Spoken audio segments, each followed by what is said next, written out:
266장. 밤은 깊어지고 바람은 장막을 세차게 흔들었다. 흔들리는 촛불은 벽에 길게 그림자를 드리웠다.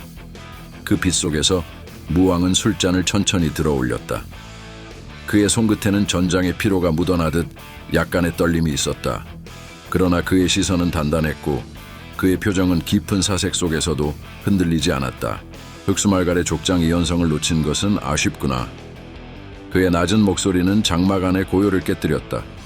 그 목소리에는 단순한 아쉬움 이상으로 승리 속에서도 채워지지 않는 결단의 무게가 담겨 있었다. 장막 안에 있던 신하들은 말을 잇지 못했다. 그들은 무왕의 깊은 고뇌를 이해했다. 그러나 데이라가 고개를 깊이 숙이며 조심스레 말했다. 전하, 오늘의 승리는 발해의 영광입니다. 흑수말갈의 잔당을 철저히 소탕하여 이 땅에 전하의 이름을 새기겠습니다. 무왕은 미소를 지으며 술잔을 내려놓았다. 그러나 그 미소는 차갑고 결단에 가득 차 있었다. 좋다. 그러나 잔당을 소탕하는 것만으로는 부족하다.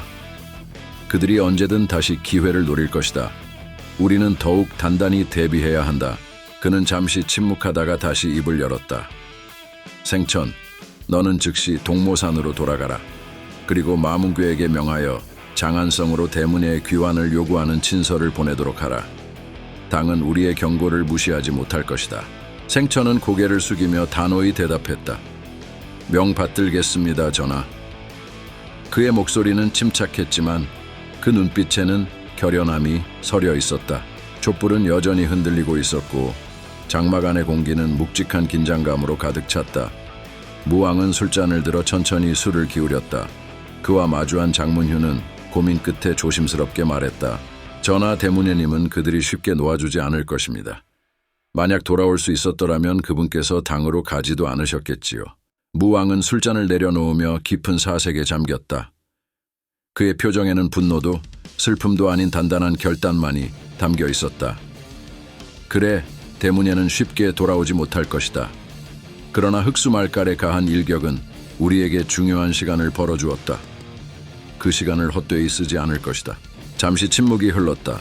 무왕은 술잔을 들어 다시 한 모금 들이켰다. 그의 시선이 장문휴를 향했다. 장문휴, 까마귀 대장군님을 기억하는가? 장문휴는 깜짝 놀라며 고개를 들었다. 어찌 잊을 수 있겠습니까? 그는 발해의 전설이었습니다. 신하이자 친구, 그 이상이었지요. 무왕의 얼굴에 미소가 스쳤다. 그 미소는 따뜻했지만 그 안에는 깊은 그리움과 결의가 묻어 있었다. 그는 나에게 중요한 것을 가르쳐 주셨다. 전장에서 가장 중요한 것이 무엇인지 그것을 잊지 말라고 하셨지. 장문휴는 조심스레 물었다. 그것이 무엇이옵니까, 전하? 무왕은 잠시 술잔을 내려놓고 장막 밖을 바라보았다. 바람이 더욱 세차게 불며 장막이 흔들렸다.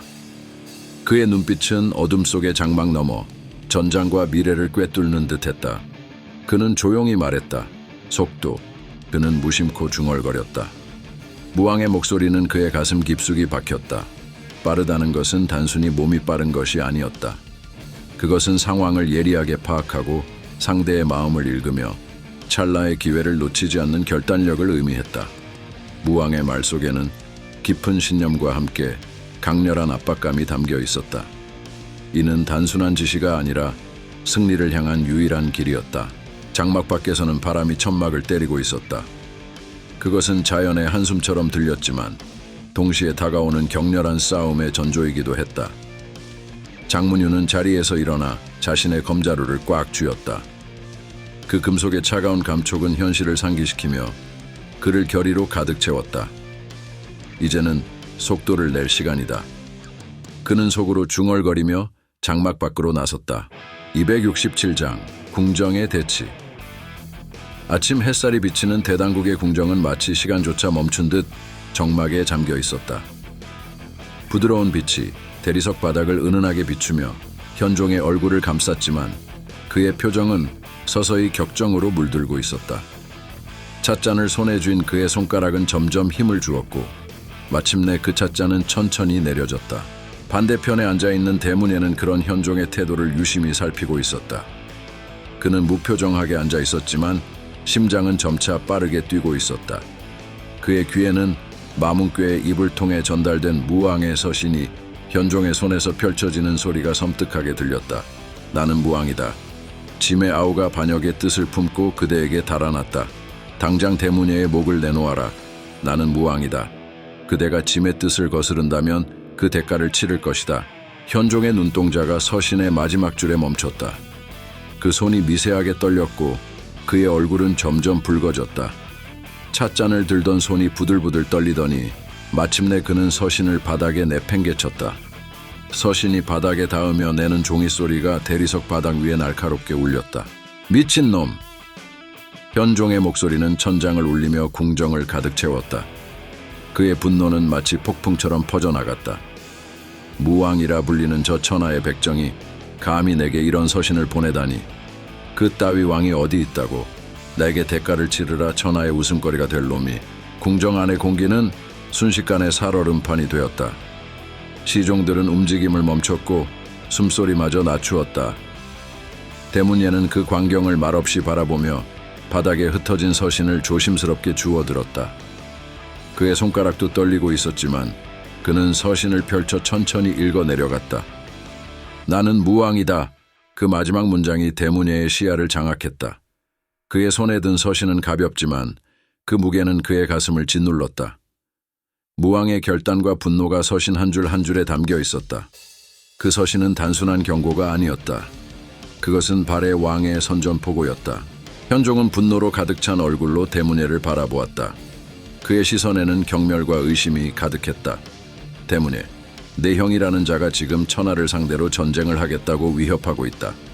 네가 그의 뜻을 알고 있었다면 지금 여기 앉아있을 자격조차 없는 것이다. 대문예는 무릎을 꿇으며 고개를 깊이 숙였다. 폐하, 그와 같은 음모를 꾸미거나 뜻을 함께하지 않았습니다. 소인은 이미 발해를 떠난 몸, 발해의 정치에 관여할 뜻이 없습니다.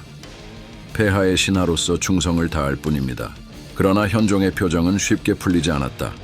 그는 천천히 손을 들어 대문예를 가리키며 말했다. 좋다. 내 충성이 진심이라면 그걸 입증할 기회를 주겠다. 무왕의 위협에 우리가 굴복하지 않는다는 것을 발해와 천하에 보여주어야 한다. 네가 직접 앞장서라. 대문예는 고개를 숙인 채 대답했다. 명 받들겠습니다, 폐하. 발해의 야심을 꺾기 위해 제 모든 것을 바치겠습니다. 현종은 그의 말을 듣고 천천히 자리에 몸을 기대었다. 분노로 굳어졌던 표정이 서서히 풀렸지만 그의 눈빛은 여전히 날카로웠다.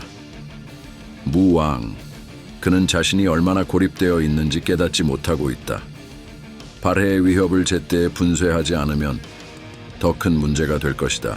궁정의 긴장된 공기 속에서 현종은 차분하게 다시 명령을 내렸다. 흑수말갈과 거란, 그리고 돌궐까지 움직일 준비를 하라. 발해의 모든 동맹 가능성을 차단해야 한다. 무왕은 스스로를 고립시켰다. 이제 그 고립을 무덤으로 만들어야 한다. 그의 명령이 끝나자마자 궁정 안의 신하들은 침묵 속에서 움직이기 시작했다. 대문예는 서신을 손에 쥔 채 천천히 물러났다. 그의 마음은 무겁게 짓눌려 있었고 그의 가슴 속에는 형제의 이름이 맴돌고 있었다. 대문예의 머릿속에 떠오르는 것은 단 하나였다. 나는 무왕이다. 형의 목소리가 서신을 넘어 귓가에 울리는 듯했다. 그는 다시 무릎을 꿇으며 중얼거렸다. 형님, 어쩌다 우리가 이 길에 서게 되었습니까?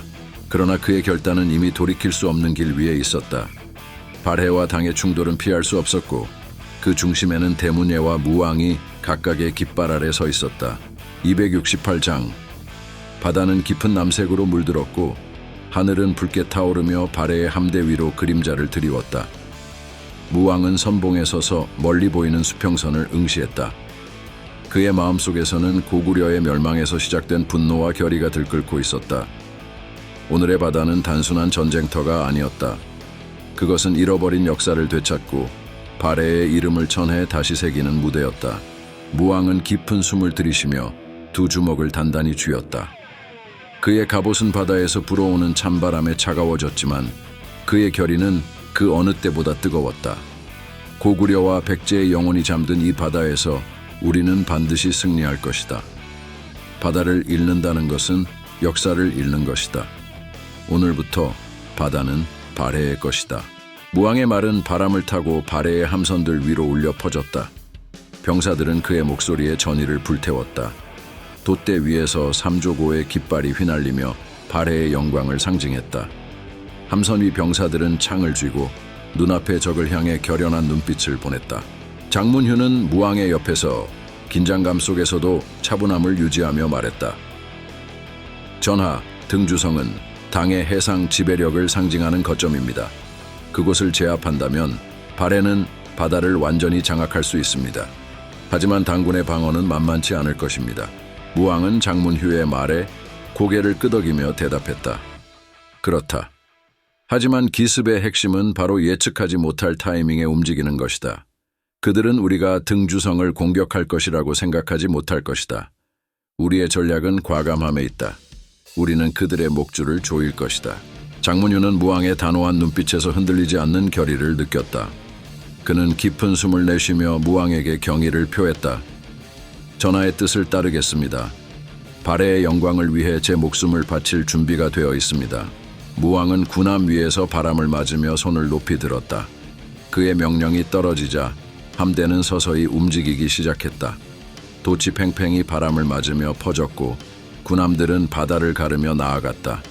병사들은 무왕의 곁을 지키며 결의에 찬 눈빛으로 움직였다. 발해의 병사들이여, 무왕은 목소리를 높이며 외쳤다. 오늘 우리는 이 바다에서 역사를 쓸 것이다. 우리의 검은 단순한 무기가 아니라 잃어버린 고구려와 백제의 혼을 되찾는 도구다. 이 바다를 지배하는 자가 미래를 지배할 것이다. 발해의 이름을 이 바다에 새기자. 병사들은 그의 외침에 함성을 올렸다. 그들의 함성은 거친 바다의 파도를 뚫고 하늘로 울려 퍼졌다. 무왕은 다시 한번 바다를 응시하며 결의를 다졌다. 그의 눈앞에는 수평선 너머에 있는 등주성이 그려지고 있었다. 당군의 깃발이 펄럭이는 그 성은 발해의 군사 전략의 첫 번째 목표였다. 밤이 찾아오며 바다는 더 깊은 어둠 속으로 가라앉았다. 하지만 발해의 함대는 침묵 속에서도 질서를 잃지 않았다. 무왕은 선봉에서 앞을 지키며 함대를 이끌었다. 그의 눈은 등주성을 향해 고정되어 있었고 그 안에서 적의 허점을 꿰뚫어보는 듯했다. 장문휴는 곁에서 침묵을 지키며 무왕의 강인한 모습을 바라보았다. 그는 바람 속에서 무왕의 목소리를 떠올렸다. 바다는 우리의 것이 될 것이다. 그 말은 단순한 외침이 아니라 발해의 운명을 결정짓는 서약이었다. 발해의 함대가 등주성으로 접근할수록 바다 위의 긴장감은 더욱 고조되었다. 적의 초소에 불빛이 보였고 당군은 그들의 존재를 느끼기 시작했다. 그러나 이미 늦었다. 무왕의 함대는 조용히, 그러나 단호하게 바다를 가르고 있었다. 오늘 밤 발해의 깃발이 등주성 위에서 휘날릴 것이다. 무왕은 마지막으로 병사들에게 외쳤다. 그의 목소리는 어둠 속에서도 강렬하게 울렸다. 그 순간 발해의 함대는 첫 번째 화살을 날렸다. 어둠 속에서 날아오른 화살은 등주성을 향해 포효하며 빛을 그렸다. 전쟁이 시작되었고 발해의 운명을 건 싸움이 펼쳐졌다. 바다는 더 이상 단순한 물결이 아니었다.